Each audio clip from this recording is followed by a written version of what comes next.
الحمد لله الذي أظهر غيبه المكنون جليا، وأشهد أولياءه الجمال العلي. خلق الخلق سبحانه ليدلهم به عليه وليوصلهم بحبيبه صلى الله عليه وآله وسلم إليه. خلق النور المحمدي من نوره العلي، وواثق له الرسل فهو له الولي. أشرقت أنواره بدءا لأرواح عالين، فهو صلى الله عليه وآله وسلم رسول المرسلين. قال سبحانه: وما أرسلناك إلا كافة للناس بشيرا ونذيرا. وقال سبحانه: وما أرسلناك إلا رحمة للعالمين. أقامه سبحانه مقام نفسه فقربه ووالاه، فقال سبحانه: من يطع الرسول فقد أطاع الله. وقال سبحانه: إن الذين يبايعونك إنما يبايعون الله. وأشهد أن لا إله إلا الله وحده لا شريك له، أرسل رسوله بالهدى ودين الحق فكان بشيرا ونذيرا وداعيا إلى الله بإذنه وسراجا منيرا. يا رب بالاسم العظيم الأعظم وبسر معنى اسم الودود المنعم وبسر وهاب عطوف عالم وبنور وجهك ذي الجلال الأكرم ناديت مجتهدا وفضلك مقصدي وكذا الرضا بحلالة ومراحم واستعلم الأرزاق واشفي ضعفنا أنت الكريم وأنت أرحم الراحمين. وأشهد أن سيدنا وأستاذنا ومعلمنا وقائدنا وقرة أعيننا وحبيب قلوبنا ونور أبصارنا وذهاب همنا وجلاء همنا سيدنا ومولانا محمد صلى الله عليه وآله وسلم، وهو الذي تم معناه وصورته ثم اصطفاه حبيبا بارئ النسم منزه عن شريك في محاسنه وجوهر الحسن فيه غير منقسم ومبلغ العلم فيه أنه بشر وأنه خير خلق الله كلهم.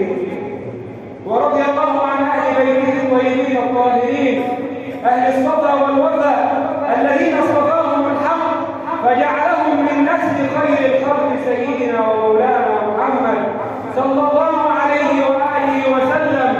ولله درب قول الإمام الشافعي فيهم: يا آل بيت رسول الله حبكم. من اللي بيقول سيدنا الإمام الشافعي يقول: يا آل بيت رسول الله حبكم فرض من الله في القرآن أنزله يكفيكم من عظيم الفضل أنكم من لم يصلي عليكم فلا صلاة له. ورضي الله عن أصحابه ذوي القدر الجليل سيدنا أبو بكر وسيدنا عمر وسيدنا عثمان وسيدنا علي، وعن بقية العشرة، وعن عمي حبيبك وصدقيه أولي الإخلاص والوفاء، وعن كل ولي لله قائما بحجة إما ظاهرا مشهورا وإما باطنا مسرورا. ربنا توفنا مسلمين وألحقنا بالصالحين بجاه سيد المرسلين آمين آمين يا رب العالمين. أما بعد، إخواني في الله وأحبابي في حضرة سيدنا ومولانا رسول الله صلى الله عليه وآله وسلم، ونحن نتنفس أنفاس شهر ربيع الأول، أو كما يقول المحبون شهر ربيع الأنور، لأنه نور بميلاد سيدنا ومولانا محمد صلى الله عليه وآله وسلم. وافى ربيع لنا بالخير والبشرى فيه، أي في شهر الربيع لقد أشرقت شمس الهدى الكبرى، فيه لقد ولد المختار واتضحت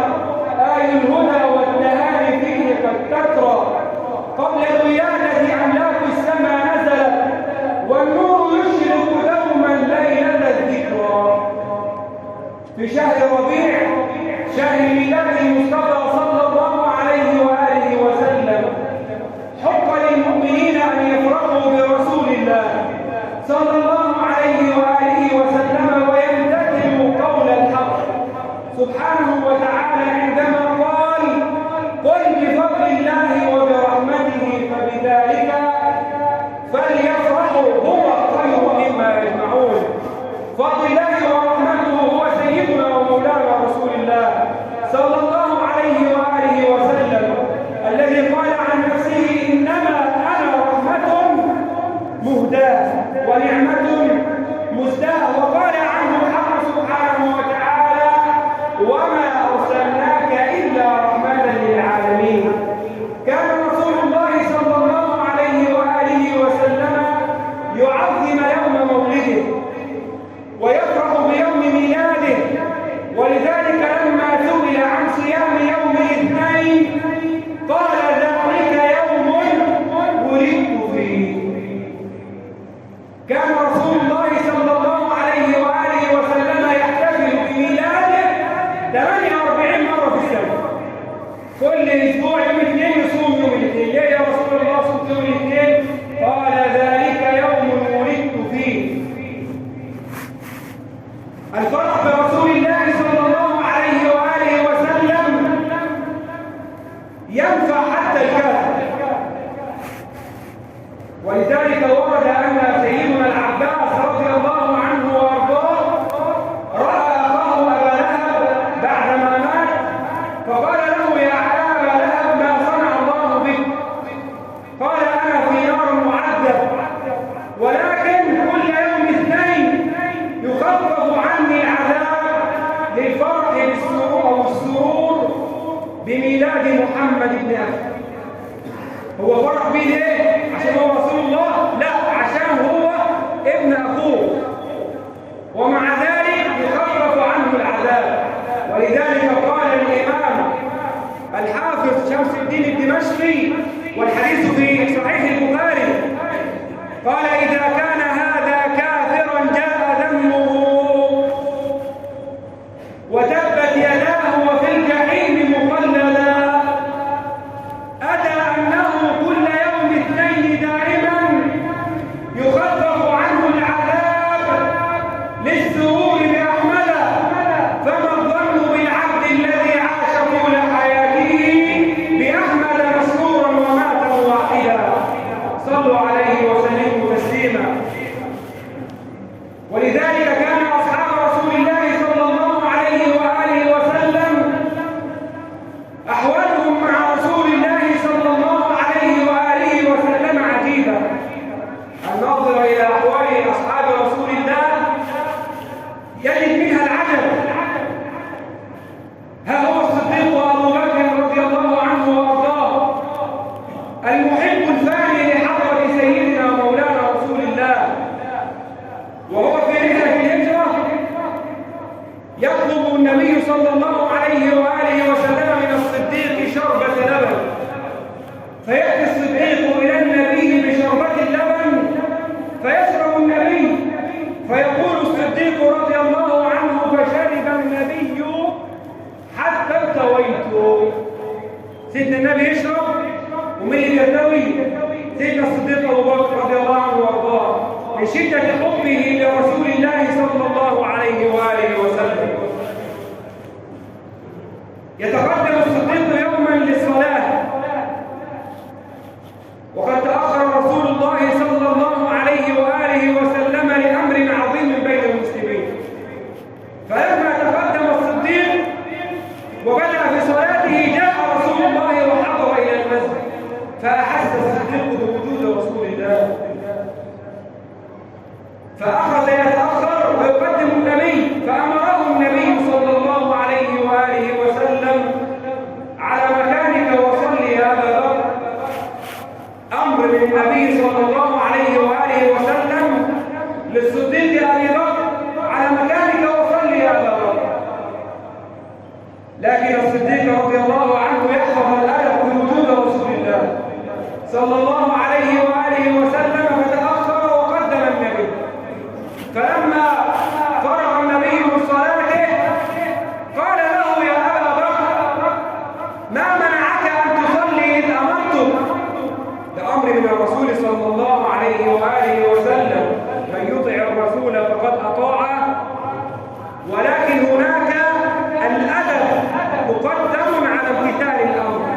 تكون مؤدب مع رسول الله صلى الله عليه وآله وسلم مقدم على الأمر. فقال له يا رسول الله ما كان لابن أبي قحافة أن يتقدم بين يدي رسول الله، ما ينفعش. كان الصحابة عندما يدخل عليهم رسول الله صلى الله عليه وآله وسلم أدبا مع رسول الله صلى الله عليه وآله يقومون لرسول الله. فأحد المنافقين قال يقومون له كما تقوم الأعاجم لملوكهم، فأمرهم رسول الله صلى الله عليه وآله وسلم لا تقوموا لي، تواضعا منه صلى الله عليه وآله وسلم. ولكن الأدب من الصحابة عندما دخل رسول الله المرة الثانية قاموا له قياما. سيدنا أبو بكر وسيدنا عمر وسيدنا عثمان وكبار الصحابة وسيدنا حسان بن ثابت قاموا لرسول الله. فقال النبي لسيدنا حسان وكان شاعرا للرسول. سيدنا حسان كان بيعمل ايه؟ كان يمدح في سيدنا رسول الله صلى الله عليه وآله وسلم. فقال له يا حسان ألم أمركم بعدم القيام لي؟ فأنشد سيدنا حسان بن ثابت أبياتا فقال قيام للعزيز علي فرض، هذا مع سيدنا النبي فرض. قال قيام للعزيز علي فرض وترك الفرض ما هو مستقيم. عجبت لمن له عقل وفهم يرى هذا الجمال ولا يقوم. ازاي يشوف جمال سيدنا النبي ما يقومش؟ أدبا مع سيدنا النبي. طب الصحابة جابوا الأدب ده منين؟ من القرآن الكريم. قال الله سبحانه وتعالى في القرآن الكريم إنا أرسلناك شاهدا ومبشرا ونذيرا لتؤمنوا بالله ورسوله وتعزروه وتوقروه. التعزير والتوقير لسيدنا ومولانا رسول الله صلى الله عليه وآله وسلم. التوقير هو الإجلال والتعظيم والإكرام لسيدنا رسول الله صلى الله عليه وآله وسلم. ولذلك قال رسول الله صلى الله عليه وآله وسلم في الحديث الشريف ليس منا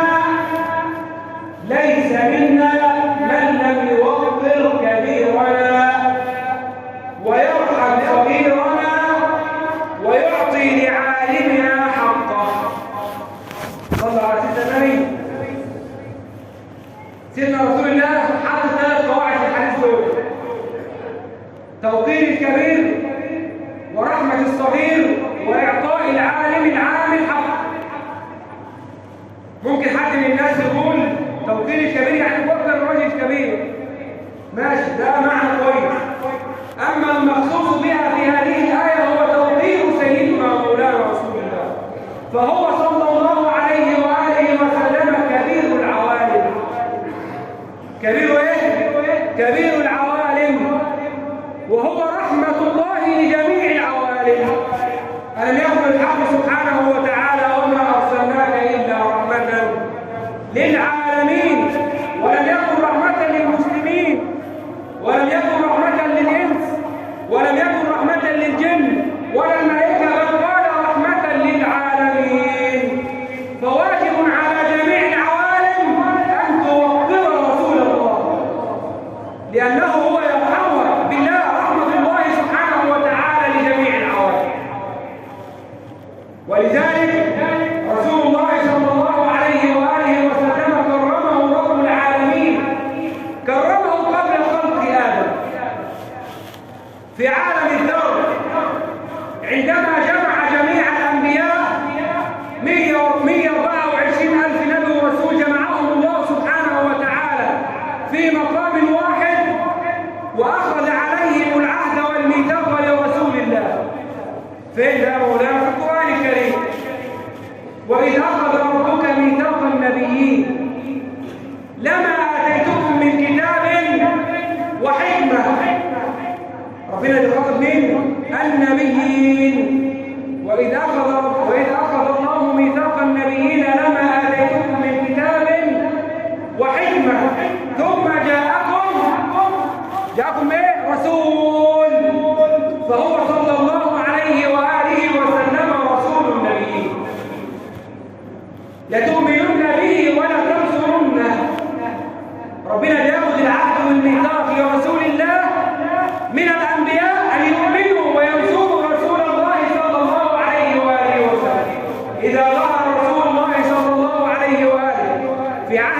نبي من الأنبياء أن يؤمن برسول الله ويرسله. ولذلك قال رسول الله صلى الله عليه وآله وسلم: لو أن موسى بن عمران بينكم ما وسعه إلا اتباعه. لو أن سيدنا موسى عليه السلام بينكم ما وسعه إلا اتباعه.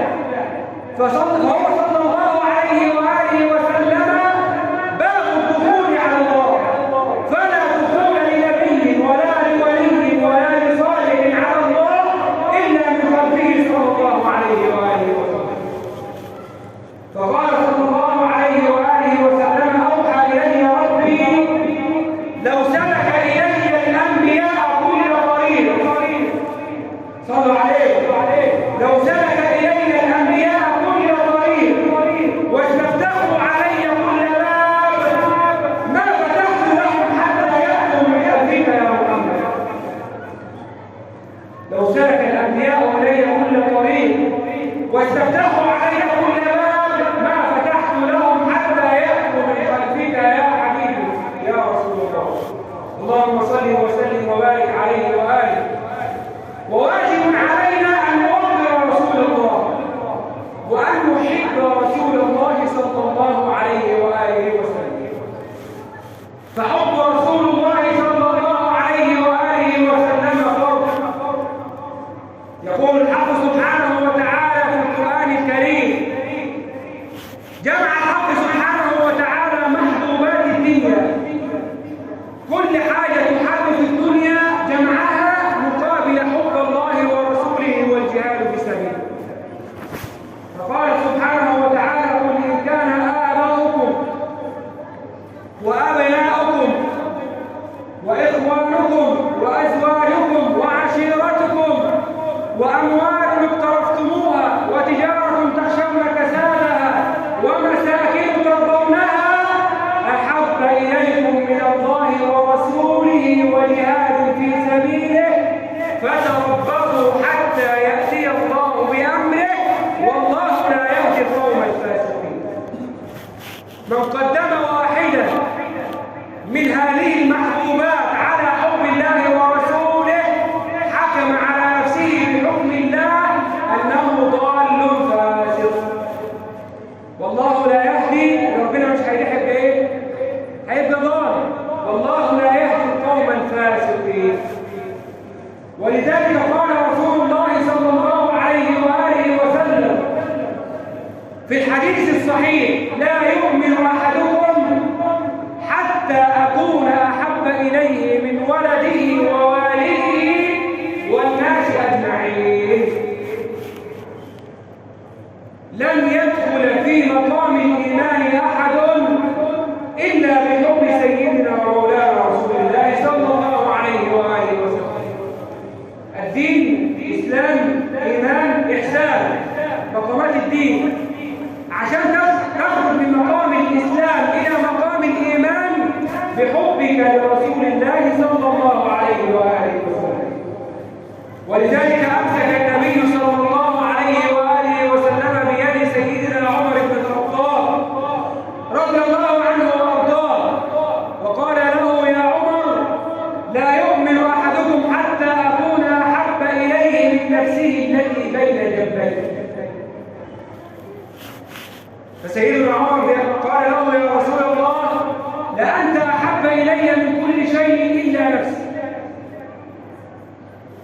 وظل النبي صلى الله عليه وآله وسلم ماسكا بيد عمر حتى قال سيدنا عمر: لأنت أحب إلي يا رسول الله من نفسي التي بين جنبي. قال: الآن يا عمر كمل إيمان الفاروق بحبه لسيدنا ومولانا رسول الله صلى الله عليه وآله وسلم. فوجب علينا أن نفرح بميلاد رسول الله صلى الله عليه وآله وسلم. فرسول الله صلى الله عليه وآله وسلم نجاة للبشرية. كان كل رسول أو نبي بعث إلى قوم إن آمن به قومه نجاهم الله، وإن لم يؤمنوا به نزل عليهم العذاب، إلا رسول الله صلى الله عليه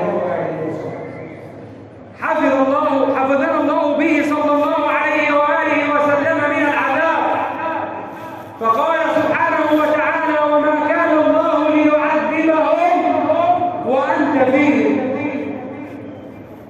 اللهم صل وسلم وبارك على سيدنا ومولانا رسول الله صلى الله عليه وآله وسلم.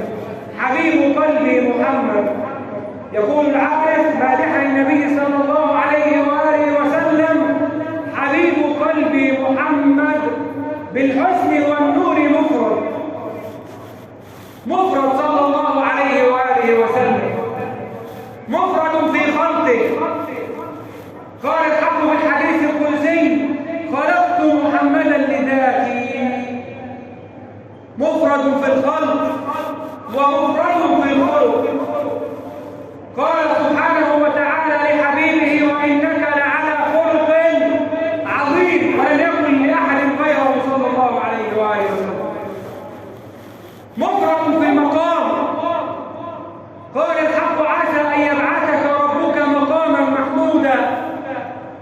مفرد في الإقامة. قال: إن الذين يبايعونك إنما يبايعون الله. مفرد في رسالته. قال: اليوم أكملت لكم دينكم وأتممت عليكم نعمتي ورضيت لكم الإسلام دينا.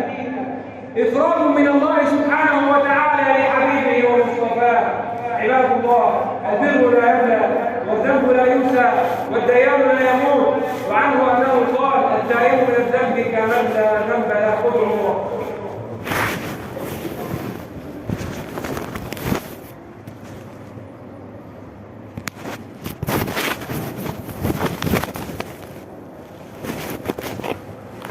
الحمد لله وحده، والصلاة والسلام على من لا نبي بعده، وأشهد أن لا إله إلا الله، وأشهد أن سيدنا ومولانا محمدا رسول الله صلى الله عليه وآله وسلم، صاحب المقام المحمود والحوض المورود والكوثر المشهود. اللهم صل وسلم وبارك على سيدنا ومولانا محمد صلى الله عليه وآله وسلم صلاة تحل بها العقد وتفرج بها الكرب وتهون بها الأمور الصعاب وترضيك وترضيه وترضى بها عنا يا رب العالمين. أما بعد، إخواني في الله وأحبابي في حضرة سيدنا ومولانا رسول الله صلى الله عليه وآله وسلم، رسول الله صلى الله عليه وآله وسلم رحمة الله للعالمين، الذي قال عن نفسه: علمني ربي فأحسن تعليمي وأدبني ربي فأحسن تأديبي. زكاه ربه سبحانه وتعالى في خلقه فقال: وإنك لعلى خلق عظيم. زكاه في لسانه وقال: وما ينطق عن الهوى. زكاه في فؤاده، زكاه في بصره، قال: ما زاغ البصر وما طغى. زكى نساءه فقال: يا نساء النبي لستن كأحد من النساء. زكى أهل بيته فقال: إنما يريد الله ليذهب عنكم الرجس أهل البيت. زكاه في كل شيء سبحانه وتعالى، فهو رحمة الله سبحانه وتعالى لجميع العوالم. فواجب علينا أن نفرح برسول الله صلى الله عليه وآله وسلم، وأن نتجمل بأخلاقه صلى الله عليه وآله وسلم. عباد الله، ما من يوم جمعة إلا وفيه ساعة إجابة، فادعوا الله عسى أن تكون هذه الساعة. اللهم اشرح صدورنا للإسلام، وطهر قلوبنا بالإيمان، وزكي نفوسنا بالإحسان، وحسن جوارحنا باليقين والشرع الشريف. اللهم آت نفوسنا تقواها وزكها، أنت خير من زكاها، أنت وليها ومولاها. اللهم أحينا مستورين عزة، وأمتنا مستورين عزة، وابعثنا يوم القيامة مستورين عزة. اللهم اجعلنا نخشاك كأننا نراك، وأسعدنا بتقواك، واجمعنا بحبيبك ومصطفاك يا رب العالمين. عباد الله، اذكروا الله العظيم يذكركم، واستغفروه يغفر لكم، وأقم الصلاة. الله أكبر الله أكبر. شرور